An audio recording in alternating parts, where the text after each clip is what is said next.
Olá, sejam todos muito bem-vindos ao canal do YouTube do Centro Espírita Allan Kardec, na cidade de Campinas. Nesse momento nós vamos iniciar uma preleção, mas eu gostaria que antes desse início nós todos fizéssemos uma breve prece para que nós possamos nos envolver melhor com o assunto e tirar o maior proveito com o auxílio do nosso Mestre Jesus.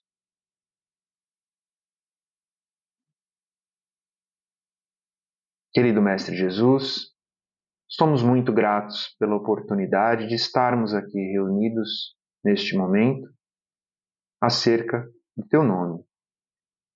Que possamos ter os nossos corações abertos para que tudo aquilo que aqui for colocado nós possamos tirar o máximo proveito, fortalecendo assim a nossa confiança, a nossa serenidade e a nossa jornada no caminho do bem.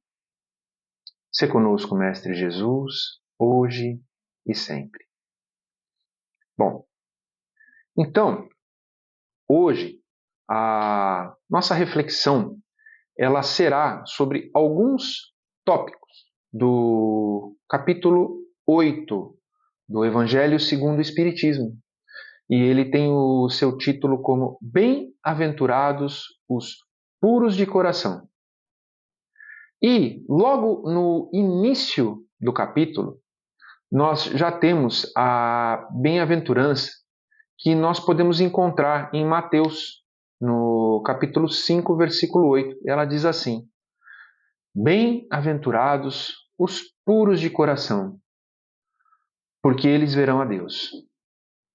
Então, nós vejamos assim como Jesus nos apresenta uma condição importantíssima em tão poucas palavras, que nós precisamos ter para que haja a relação nossa com Deus. Precisamos que o nosso coração esteja puro para que nós possamos perceber a presença de Deus em nossas vidas. Mas e aí, a gente pode até perguntar, o que significa ter um coração puro, né? Como que eu poderia ter alguma referência que me possibilite saber o que eu preciso para ter essa condição, para ter esse coração puro, né? Aí, na sequência desse texto, no mesmo capítulo ali, nós temos uma outra passagem de Jesus, né, que nós encontramos no livro de Marcos, no Evangelho de Marcos, no capítulo 10, versículos 13 a 16. E lá, nessa passagem, diz assim que um grupo de crianças foi levado até o mestre, né, para que Jesus, né, para que ele as tocasse. Os pais levaram para que eles já começassem a ter o contato com Jesus, seus conhecimentos, seus exemplos, e pediu para que as tocasse. Mas os discípulos, eles estavam ao redor de Jesus, afastando dele, né, e de uma maneira que não era muito gentil. E aí Jesus, ele diz no texto que ele ficou zangado, né? E aí ele falou assim: Deixai vir a mim os pequeninos e não os embaraceis, porque o reino de Deus é daqueles que lhes assemelham. Em verdade vos digo que todo aquele que não receber o reino de Deus como uma criança não entrará nele. Então, desta maneira se apresenta a referência que nós precisamos. Precisamos que ter o coração puro como o de uma criança.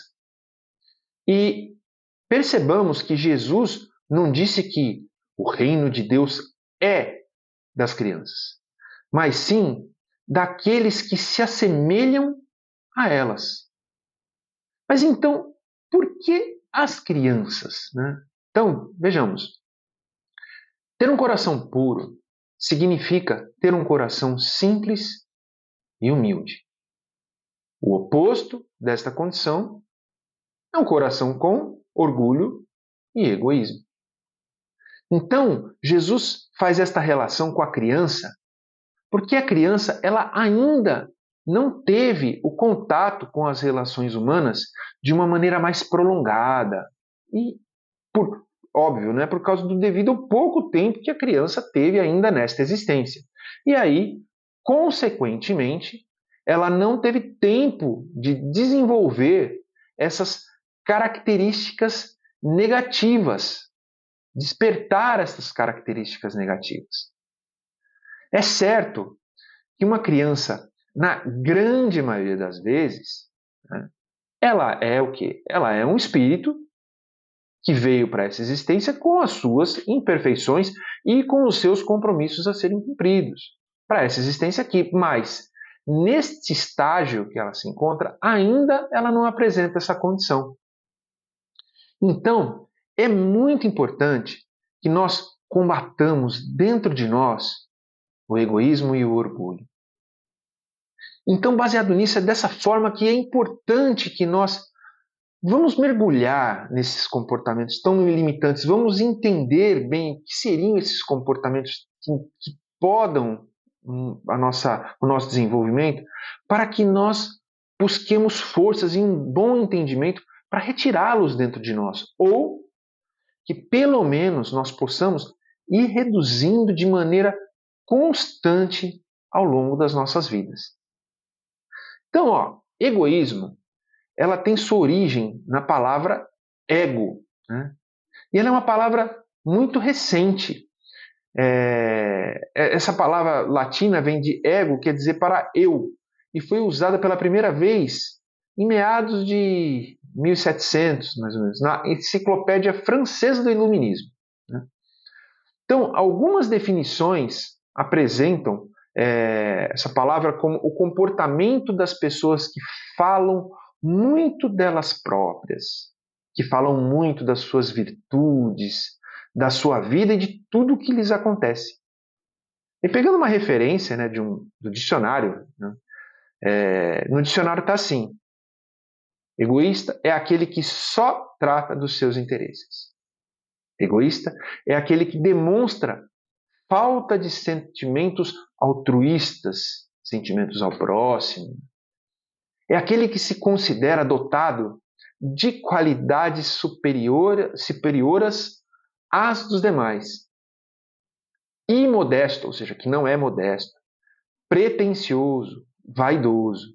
Então são essas as características que diz a palavra egoísta. Então, já o orgulho, ele tem os dois sentidos, o positivo e o negativo. Então, vamos explicar primeiro o positivo para não ter confusão. Então, o orgulhoso que tem um sentimento positivo é quando daquele que alguém faz um gesto reconhecidamente bom e a gente diz assim: nossa, estou orgulhoso de você. Então, isso é um motivo bom, né? Falou: nossa, você fez esse gesto bonito, nossa, como eu estou orgulhoso de você. Fiquei enaltecido do que você fez. Mas o que a mensagem de Jesus nos transmite é o sentido negativo da palavra orgulho. E aí sim, o orgulho tem origem no termo orgulho, que do idioma catalão é característica de alguém que tem um conceito exagerado de si próprio. Então, orgulho é um termo pejorativo quando se refere a um sentimento excessivo de contentamento que uma pessoa tem a respeito de si mesma, de acordo com as suas características, qualidades e ações. Então, a partir de todos esses conceitos, de todos esses sinônimos que nós pudemos verificar, tanto o orgulho e a vaidade eles têm, na sua essência, o princípio de cada um achar, de cada pessoa que é egoísta, que é orgulhosa, de cada um achar que é maior e melhor do que o seu semelhante.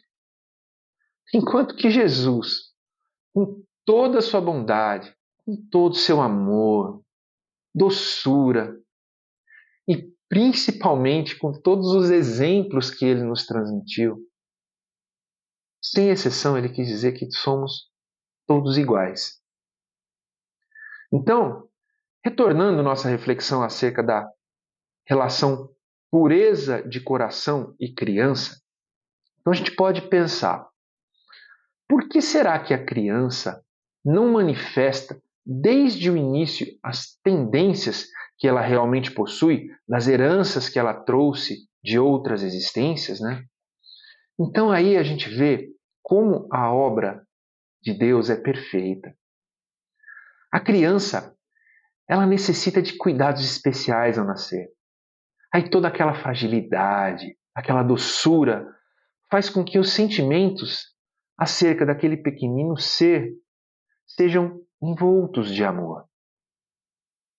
Caso esse pequenino já viesse com um modo de agir assim, mais embrutecido, mais de acordo, trazendo as suas heranças já à mostra, um caráter viril, alguma postura que tivesse relação com o seu passado, aí essa ternura seria muito mais difícil de brotar nos corações de todos aqueles que rodeiam a criança, daqueles que cuidam.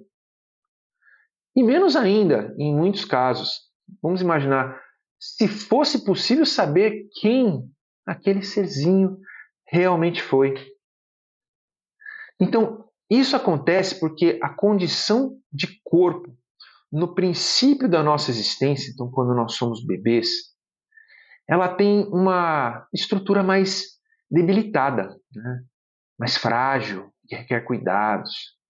Então, isso faz com que o espírito, no período em que esteja se processando o seu retorno, ele vá perdendo a consciência de si mesmo mais e mais. E desde o princípio da concepção até o nascimento, essa consciência vai diminuindo.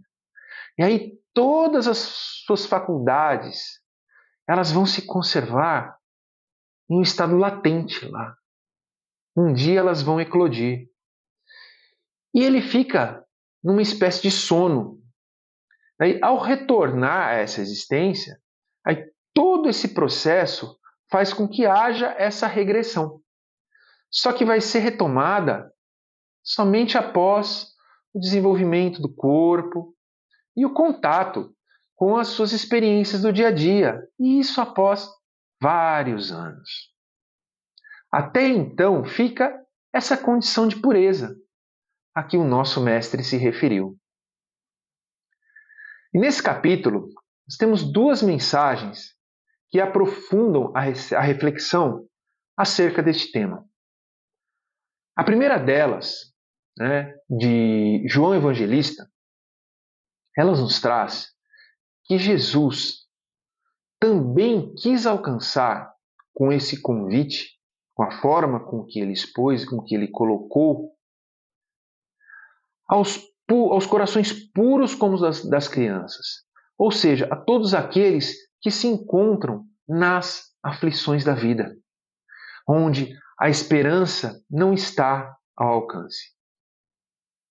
Então, isso era um chamado também à infância intelectual da criatura já formada. Ou seja, a todos aqueles que se encontram fracos, a todos aqueles que se encontram desiludidos, aqueles que se encontram envolvidos no vício. No seu chamamento, a intenção era alcançar a todos aqueles a que se atirem súplica a Deus, de braços abertos, pedindo a Deus o remédio para suas dores, e a todos aqueles com o coração sincero para querer evoluir para um outro nível, para um outro patamar, da mesma forma que uma criança também se atira confiante nos braços do seu tutor, daquele que cuida, sem medir as consequências, mas certo do aconchego daquele que recebe nos seus braços. Na outra mensagem, um espírito que se denomina como um espírito protetor. Ele faz uma apresentação belíssima sobre essa passagem. Ele faz assim uma colocação, ele diz: deixai que cheguem as crianças até Jesus, pois ele tem o leite que fortalece os fracos. Lá diz assim: deixai que cheguem todos os tímidos e tolos, que será dado amparo e consolação. Deixai chegar os que são ignorantes, que eu os esclarecerei. Deixai que cheguem os que sofrem, pois eu ensinarei o grande remédio que suaviza os males da vida e revelarei o segredo das feridas. E aí, depois disso tudo, a gente falando assim, e qual seria esse remédio? qual seria este esclarecimento? Qual seria este consolo? A gente pode resumir tudo isso em amor e caridade. Nada mais foi do que o amor e a caridade que quis dizer. Que o amor e a caridade, cada dia mais fortalecido em nossos corações. Existe uma relação inversamente proporcional em relação ao amor e o sofrimento. Quanto mais desenvolvemos o amor dentro de nós, o sofrimento diminui. Quando o nosso coração está em uma sintonia profunda com Deus, o nosso espírito se abre para uma condição na qual nós conseguimos entender que nós não estamos sós, que não existem dores. Não existem dores imensas até como outras pessoas sentem. Que todo problema se resolve no final. Muitas vezes não da maneira com que nós planejamos, é verdade. Mas da maneira melhor e mais adequada para cada um de nós. E a caridade é frequentemente denominada entre os espíritas, no meio espírita, como o amor em movimento. Porque quando nos propomos a fazer a caridade, nós saímos da nossa condição e nós fazemos um movimento em direção ao amor.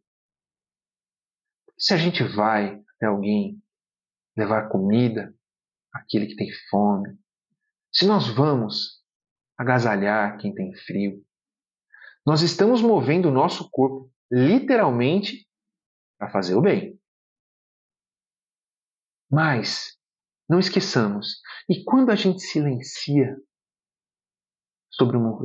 diante de uma ofensa, pois a gente sabe que a discussão não irá levar a nada, deixando para que com sabedoria e fé, no momento mais adiante, as divergências vão se ajustando de maneira ordenada, coerente e pacífica. Isso posto, também não seria caridade? Também é. Então, queridos irmãos, que nós possamos, a partir desse momento, nos esforçar intensamente para termos o nosso coração puro. Que nós tenhamos a pureza das crianças como exemplo e as ações e ensinamentos de Jesus como referência. Sejamos humildes, simples e caridosos. Isso nos trará leveza em nossas vidas e, contrariamente ao que podemos pensar, nós nos tornaremos mais fortes e mais confiantes. Que possamos fazer da nossa vida uma caminhada contínua de evolução, pois, na verdade, isso é o importante.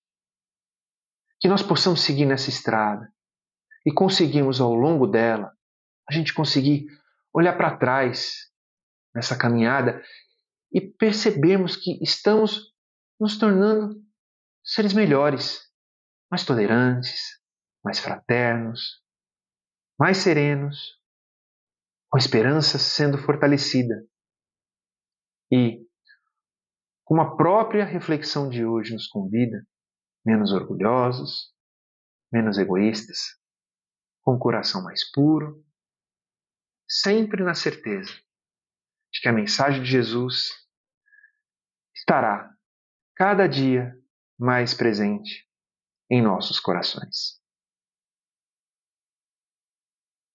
Bom, nesse momento, concluída a reflexão, nós vamos aproveitar esse momento de união que todos nós conquistamos e vamos fazer uma vibração. É um momento onde a gente vai juntos unir os nossos pensamentos e vamos, de uma maneira bem breve, bem simples, mas com muito amor, dividir, compartilhar com aqueles que amamos, que estão próximos a nós, o nosso amor. Então, vibremos juntos.